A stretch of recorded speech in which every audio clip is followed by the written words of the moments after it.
What's going on, moviegoers? If you're new to the channel, my name is Christian. Welcome to Serial Productions.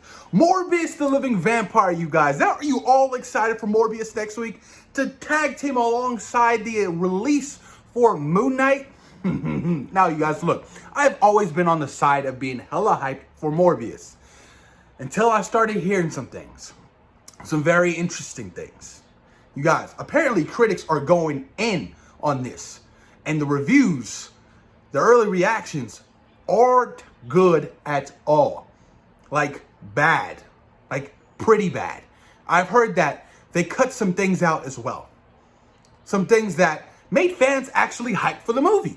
Like, for instance, Michael Keaton, Adrian Toomes, the Vulture, right? Everybody was hyped when we saw him at the end of that trailer. They're like, what? No way, so it's in the MCU? I'm hyped for this.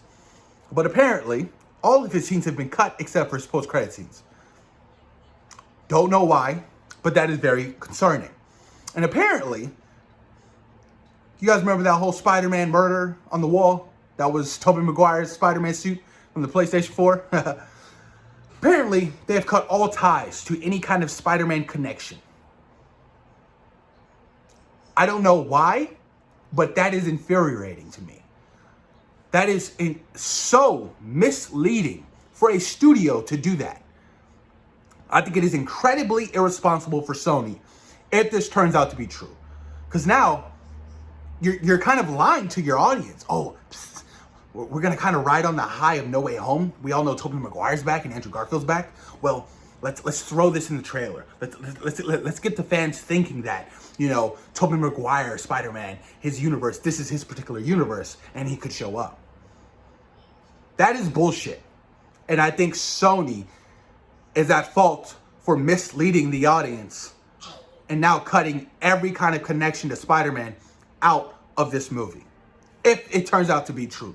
It's a slap in the face. And to be honest with you, some fans out there aren't fans. They're fans of Spider-Man. So they were just going to go see this just to see how it ties into the bigger picture. But with that being a complete scrap of an idea, don't know if they're going to get the audience behind this film, you guys. With the reshoots that just happened this year, a lot of fans are speculating, with the huge success of No Way Home and the fans wanting The Amazing Spider-Man 3, with the fans wanting Spider-Man 4, could they be adding in Spider-Man? Looks like that's no. It looks like with them cutting out a bunch of scenes of Michael Keaton's Vulture, Adrian Toomes, I gotta stop saying Vulture, because I don't think he's gonna be Vulture in this movie. He's just Adrian Toomes in this movie. They had to fix that. They had to redo some scenes, rewrite the script for a couple of parts and, start shooting some scenes. So the delays after delays after delays after delays after delays after delays after delays for this movie now seem to be, they're not worried about the box office. They're worried because this movie might be a steaming pile of dog poo. And that is very, very nervous. Look, you guys, I want this movie to do well. I've liked what I've seen so far in the trailers. But if this movie is a total mess, where does this leave the future for Sony and their movies? I heard that, well, if you like Venom, Let There Be Carnage and Venom, this is totally right up your alley. What? What? Venom was cool. Venom, Let There Be Carnage was an absolute disgrace. And if it's anything like that movie, I am very nervous because I can't even rewatch Venom Let There Be Carnage anymore. I can't. It's just that bad. Look, you guys, I don't know what's going to happen. I have no idea what's going to happen with Morbius. Do I want to see Morbius join the MCU? Absolutely. I want to see him a part of the Midnight Suns. I want to see him interact with a Moon Knight, a Werewolf by Night, or a Blade. I'm pretty sure all the fans would want to see that. So if Marvel Studios has the ability to be able to look, Sony, we're going to take him and we're going to use him. But we're going to do him justice. Because if this movie doesn't turn out to be justice, it's going to be failure. And now that leaves a lot of fans questioning, again, Sony's universe. Look, Aaron Taylor Johnson, Kraven the Hunter. Cool, I'm dope. But who the hell is he hunting in this movie? His stepbrother Chameleon? No idea. It's hard to do these characters when you don't have a Spider-Man. That's just facts. That's facts. It kind of doesn't make any sense. Now, I'm still looking forward to Kraven the Hunter, but like this whole Madam Web movie and shit, how they're saying that Madam Web is going to be Sony's universe, that's going to be their Doctor Strange. Madam Web is going to be, you know, connecting it all together. What? First and foremost, 80% of the MCU fans, and I say MCU fans, don't even know who Madam Web is.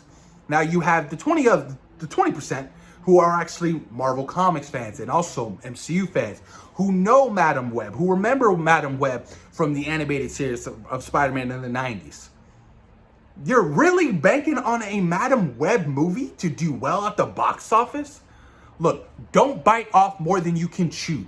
Just because now you have your highest grossing film of all time, that being Spider-Man No Way Home, doesn't give you the right just to go out and start making a bunch of shit without Marvel Studios. And I hate to say that because that's just the truth. That's the truth. Look, yeah, Venom made some money at the box office. Venom Let There Be Carnage. Were those films great critically? No. Are they going to be like remembered as, you know, all-time great comic book movies? No. It's because they don't have Kevin Feige and that creative team over there helping them out. They're just off doing their own thing. Do you think Kevin Feige would do a Madam Web movie? No, he wouldn't. He wouldn't. And if he had the opportunity, I'm pretty sure he would introduce her into films, cameo appearances and stuff like that, and then potentially do a Disney Plus series. But that's a whole nother different thing. They don't own the rights to those particular characters that Sony owns. It's a whole mess. It's a whole mess, you guys, and I'm just a little concerned now for Morbius next week. I'm seeing it next Thursday. You know, I'm still going to go in there very open-minded. I'm still going to go in there, you know, on the hype train that I've been riding all past 3 years. You know, I just hope that it turns out none of this shit to be true. And I hope I like it. I really do. Even the other day, I was reading some interview with Matt Smith. He's like the villain of the movie, and he was confused by his character's background story. Like he didn't even know who the fuck he was and shit. I was like, what? Like, what's going on? Oh, it's so frustrating. It's so frustrating. But post your comments down below. Let me know what you guys think about this interesting Morbius take about how the critics are actually hating it and that they've ripped this movie apart and took all the Vulture scenes and Spider-Man connections out. Post your comments down below and let me know what you guys think.